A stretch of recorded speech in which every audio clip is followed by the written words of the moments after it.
awareness. Yeah. So you can Welcome. almost use that as a topic for anything. Yeah, it's a good question.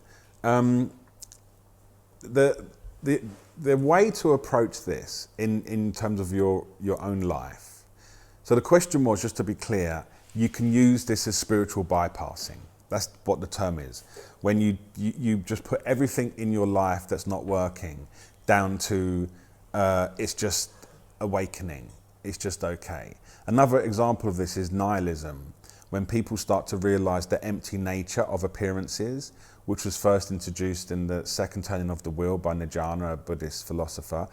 Everything's empty. Oh, so I can just take drugs then. I can just drink what I want then. I can just do whatever I want then. Or in what you're talking about is spiritual bypass. Just let's leave it as it is. It's okay, I've got cancer, it's okay. These, I refer to these as cul-de-sac perceptions. They're perceptions that look like awakening, but they're not, right? They're included in awakening, but they're not a pure recognition of awakening. Because in that case, you take care of stuff. It's called clear seeing. One of the most beautiful terms is from the Tibetan monks, which is clear seeing, which means if there's a problem in your life, you have cancer, you do what you can do toward it. I have diabetes, and anybody who knows me knows that I do my absolute most to heal this within my capacity. And my capacity to care for myself used to be zero.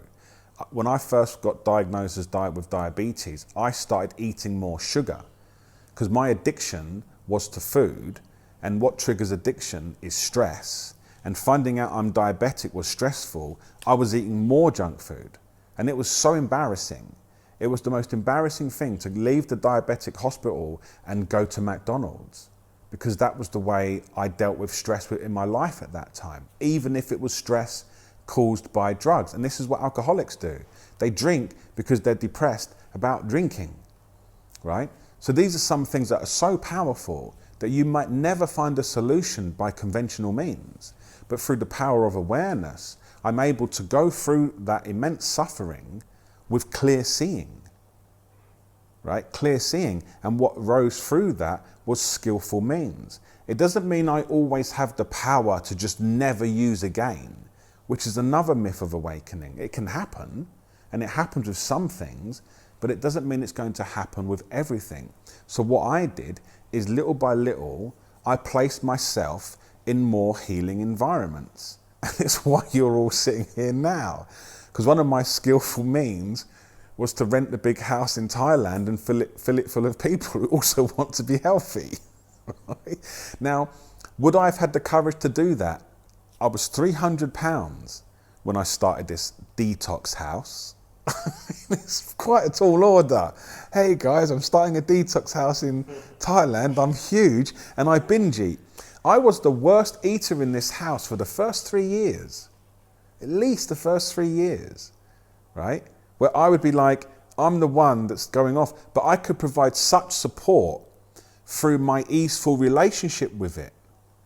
People were like, yeah, but like, you know, like people go, oh, I'm really upset. I've been trying to go raw now for 3 months. And oh wait there, Joe's been doing it 18 years. Not giving up. Yeah, I've only lost 10, wait there, Joe's still really fat. Wow. Like it's comforting to see someone doing what you're finding hard, and they're also finding hard, and they're enjoying it. It makes you enjoy it, and it's got better and better.